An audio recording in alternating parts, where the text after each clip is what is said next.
Well, it's been a minute since we've worked on the RMC Hyper Hybrid project, and I've gotten enough work done where I thought, yeah, we can throw an update video out there. So, that's exactly what I'm doing. Welcome to episode 3 of this 5-part series. We talked about this earlier. I said that we were going to have a 5-part series. 4th video will be the actual last building video, and then the 5th video will be the cinematics and the cool shots and the POV and stuff like that. That will be probably one of the coolest videos on this channel. But right now we're on episode 3, and we're going to be working on a bunch of Q-Line, mainly station. It's a really cool station. You'll see how that turns out. And then some trees and foliage and rocks and stuff like that. Just tidy up this area really nicely and make this whole coaster come together. I also have a name for this roller coaster, which I asked y'all to give me in the last video, and we actually got some really good comments, and I have a name picked out now, and I will reveal that later in this video as you'll be able to see the logo and everything. I first started off by, of course, doing the foliage because I wanted to round off some areas that I didn't want to touch again.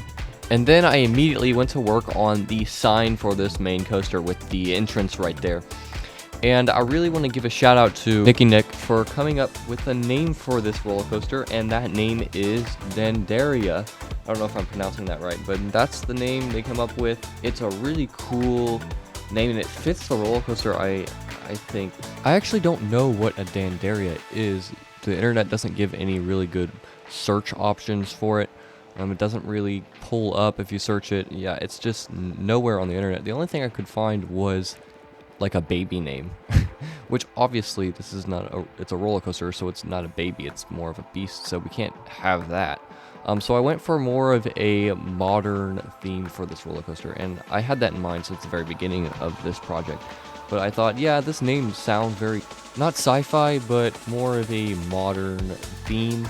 That's why you can see me putting a bunch of modern stone here and some more modern lights and LED strips that all add to making this more of a modern entrance sign. The logo itself is very much of a sci-fi thing, and that's why I added the little electrical cables there. I was like, yeah, that might work, and it honestly really does. So yeah, I went for a modern-ish theme on this roller coaster. I also did that on the station, which you'll see later. Oh my word, it's probably a little over the top modern, but I loved it. I loved the design I found, and I was like, yeah, let's try to replicate that, and it works really well. This stone cladding right here, as it's called, the stone piece that I keep moving around and messing with, that is the piece that I am absolutely in love with right now. It's a Team TK piece. Man, does it look really good. I used a hecking lot of it, so if you really ever want to try to load up this park, it might take a while because there's a lot of this piece. It has this super modern feel that I really love, but at the same time, it's very, very simple and easy to place because, as you can see, it's not grid. So that means I can manipulate it any way I want. I can use the advanced tool to move it, and whichever way I want to do it. I can rotate it upside down if I want to. I'm not going to in this build. I generally use that wood texture right there. You can see as my roof and floor. Super, again, another modern design, but it's a little classy and I like it, so I'm going to keep it that way.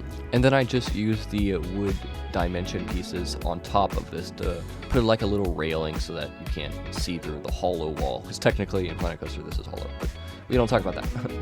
Another thing that I want to mention is, last video I asked on what y'all thought of the structure of the last video and how you liked it, where it was just silent and there was music playing. And the general consensus was that y'all liked hearing me talk. So what I'm going to do is I'm actually going to split it half and half and do some talking and then let the music play throughout sometimes. So that music is actually going to start now, and if I want to chime in on something, I'll do that.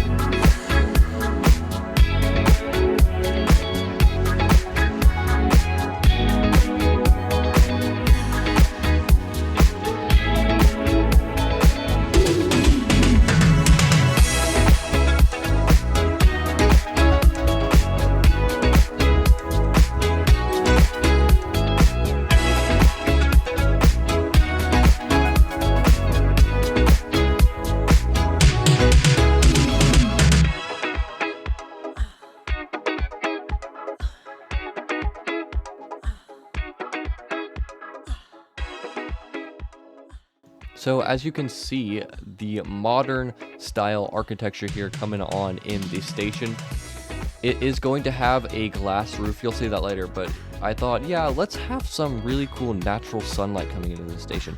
I've never made a station like this before, and I thought I've never actually had a station that has a lot of natural light coming into it. All my stations are normally closed up, boxed up, have a really cool like lighting launch effect, and then that's really it, and they look all the same. So I thought we should have an open floor plan for this station, and it turns out so good and it looks so modern, and I was like, yeah, that works, and I'm really proud of it.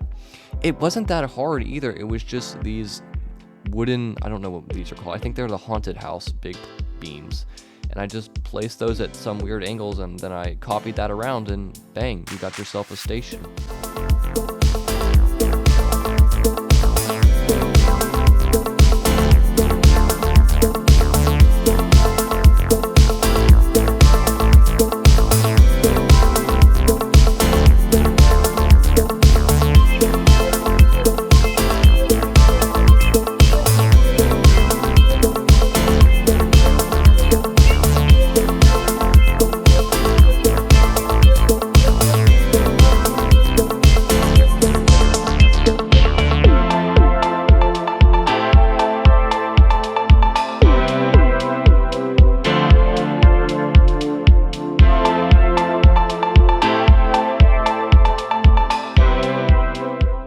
So this is where I start building the ride op station, or the control panel, and I covered up the in-game one because I hate how that one looks and how it's always just in the same position. I thought, yeah, let's build a new one. So I built up on top of this little circle or square here, and I put a ride ops booth in here, and it looks pretty good. I didn't go all out on details. I put some filing cabinets, of course, the main control panel, some more electronics, and then I think I put, I don't know what you call it, like the main circuit breaker or something like in there, and then a computer to add some realism. And yeah, that was really it. And then I've shielded everything up and put glass and windows on this thing. It turned out fine. I just wanted to have something other than the in-game ride op booth. It turned out fine, and I was satisfied with it, so I really didn't add much more to it. That's really all that you can see going on. There's some lights in there, so yeah, that's what I did, and that is the ride ops booth.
The final thing I did in this episode was working on just the exterior of the station and using more of the stone cladding. You can see why I mentioned that earlier, how this is going to take forever to load, because there's a lot of this piece in it.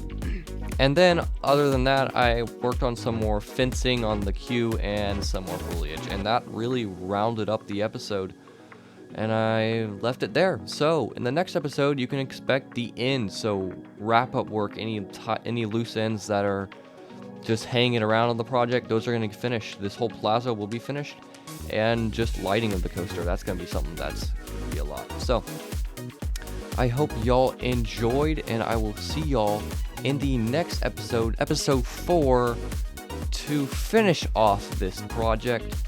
I hope y'all enjoyed. I'll catch y'all in the next one. Keep on coastering, everyone.